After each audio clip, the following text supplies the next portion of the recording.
Olá, galerinha do sexto ano, tudo bem com vocês?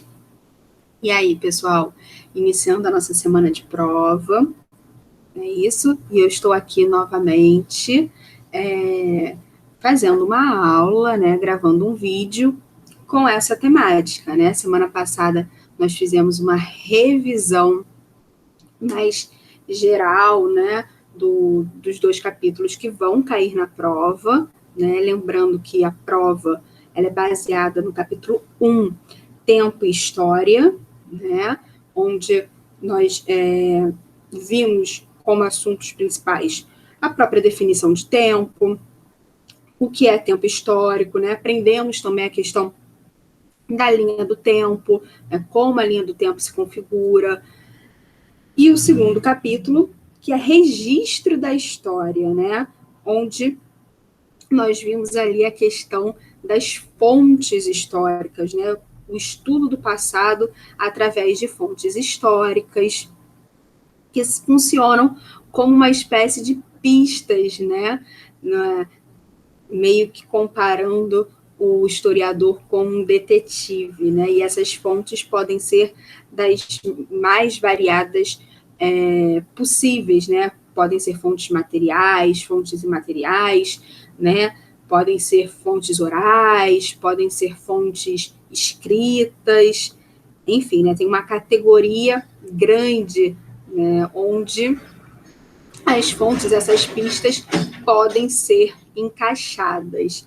Vimos também, né, a valorização, né, do conhecimento, do saber, da construção do saber histórico, né, dos idosos, né? Tinha até um texto se referindo à questão indígena, né? Um povo de tradição oral, né?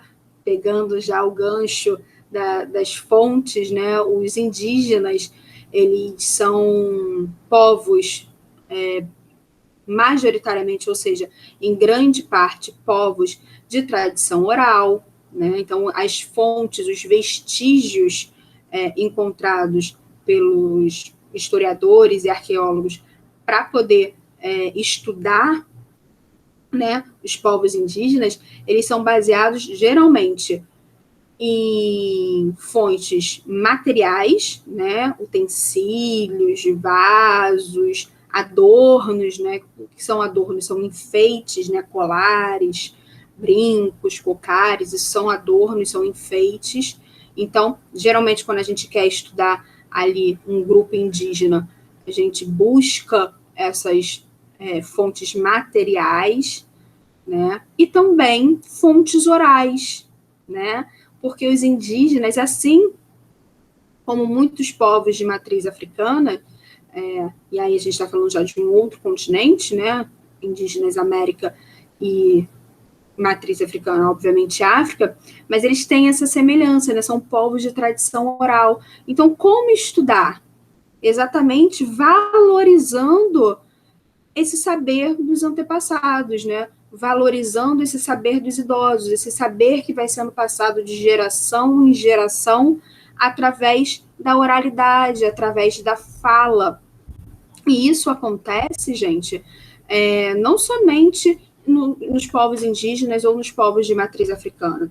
Todos os povos, os idosos, têm grande contribuição na história desses povos, né? Da transmissão dos saberes, ok? E no livro ele fala do saber indígena, né? Da tradição oral, de respeitar, de não só de respeitar, mas de enaltecer, né? De valorizar o saber transmitido pelos idosos. E por último, né? Ele encerra ali falando um pouco explicando um pouco ali do saber do trabalho do historiador, né? E aí vimos então isso falando, fazendo uma referência ao vídeo da semana passada, né? Uma revisão geral desses dois capítulos. Capítulo 1, Tempo e História, e capítulo 2, Registros da História. Ok? Hoje a gente vai continuar nessa mesma linha, né? Hoje nós iremos manter aqui a ideia de revisar, né? De resgatar alguns pontos que possam ter ficado soltos com alguma dúvida, né? E tentar tirar essas dúvidas para que a gente tenha uma semana de prova muito tranquila e muito legal, ok? Bem, então, eu vou seguir a ordem mais ou menos dos capítulos, tá?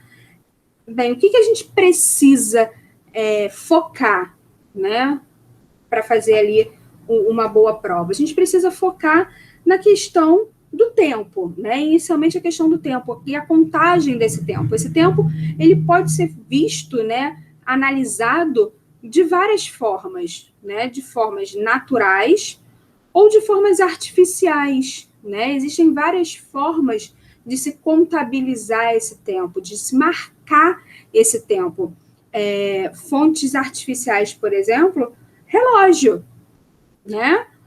Podemos marcar um cinema, não agora na pandemia, mas podemos marcar um encontro, podemos marcar uma videoaula. E quando a gente fala marcar, a gente está se referindo a um horário. Esse horário, ele é medido, né, por um objeto criado pelo ser humano. Então, esse tempo ele é medido de uma forma artificial. Mas se eu quiser, por exemplo, medir esse tempo de uma forma natural, é possível? Sim. Falamos ainda há pouco da questão dos indígenas, né? Os indígenas, eles se utilizam da natureza para poder medir esse tempo, né? Então, eles utilizam as fases da lua, eles utilizam o nascer e o pôr do sol, as marés, né? A questão da maré cheia, maré baixa, isso indica ali o certo horário do dia. Então, existem várias formas de se medir o tempo, ok? Bem, e aí, né, isso depende muito de cada povo, né? Porque cada povo vai criar o seu instrumento de medição, né, desse tempo. A maioria dos povos ocidentais, né, na verdade, a maioria dos povos do mundo, atualmente se utilizam de formas artificiais de se medir o tempo. Mas, como eu falei, os indígenas, eles mantêm ainda, né, a contagem do tempo ligado muito à natureza. E aí eles criam artifícios para que esse tempo seja contado. É o caso dos calendários criados por povos pré-colombianos, né? O caso do calendário maia, né, que ficou muito famoso ali no ano de 2012. Teve até filme, né, de Hollywood falando desse calendário, que dizia que o mundo ia acabar em 2012, porque foi encontrado um calendário, né, que era baseado na questão solar, né? Os maias, eles tinham muito essa característica de medir o tempo através do sol. E é isso, eles montam calendários, né? Os povos indígenas, eles têm essa característica, eles montam calendários só que baseados nos elementos da natureza. Nós montamos calendários baseados no tempo cronológico, medido pelo relógio, ok? E não tem forma correta ou incorreta. Existem formas diferentes. Bem, sendo assim, é bom dar bastante sim, atenção a essa questão do tempo, beleza? E aí, eu estou falando de tempo natural, tempo artificial, mas e o tempo do historiador? Como o historiador, ele enxerga essa questão do tempo, né? Bem, o historiador, ele não vai medir pela natureza, ele não vai medir pelo tempo cronológico, né? Ele vai medir através do quê? Das transformações das sociedades, né? Conforme a sociedade vai transformando o seu pensamento, vai mudando as suas características, aí o historiador marca essa divisão do tempo. E aí ele cria, né, por exemplo, a divisão tradicional da história em idade antiga, idade média, idade moderna, idade contemporânea. Vocês provavelmente já devem ter ouvido esses termos. O que marca, né, a passagem de um tempo histórico para o outro? É exatamente isso, né? A mudança, o processo de transformações que uma determinada sociedade vive durante o tempo, durante os anos, né? Durante os séculos, e por aí vai. Bem, pessoal, outro ponto que é bastante interessante a gente analisar, né, para a nossa prova, é a questão que eu já falei aqui das diversas fontes das quais o historiador se utiliza para fazer o seu trabalho. Então, elas podem ser fontes materiais, né, como objetos, elas podem ser orais, numa entrevista, por exemplo, elas podem ser imagéticas, né, uma fotografia. Então, elas podem existirem, né, fontes de diversas formas, ok? Bem, e aí, também, né, ainda falando da questão do tempo, deem uma atenção especial à questão de diacronia e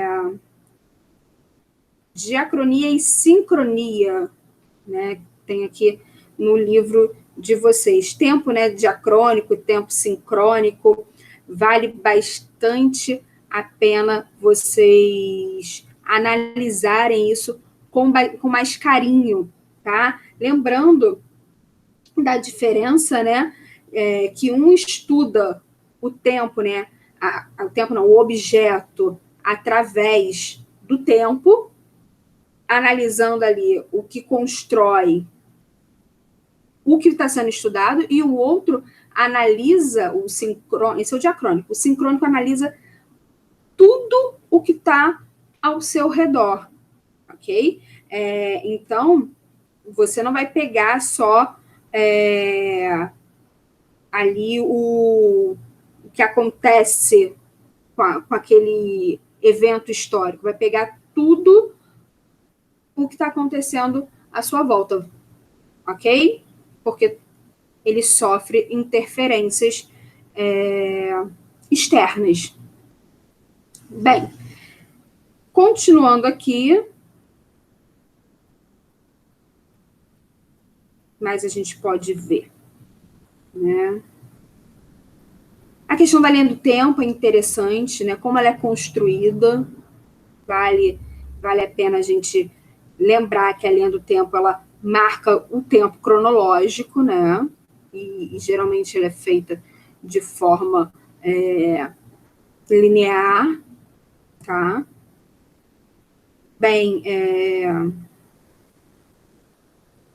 como o historiador age, né, gente?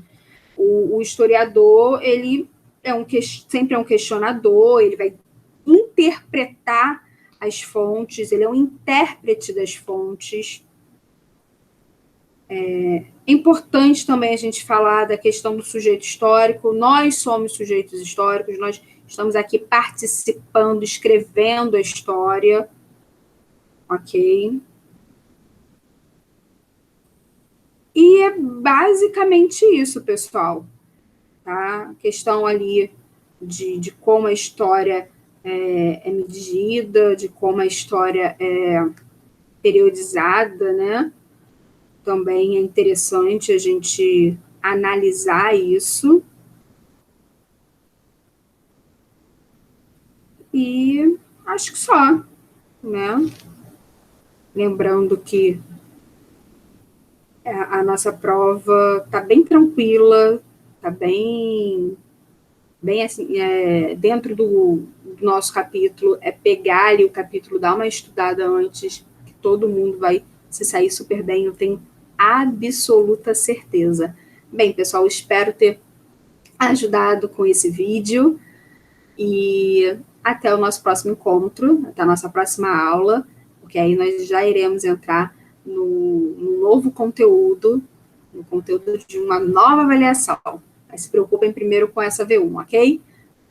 Grande beijo, sexto ano. Tchau, tchau.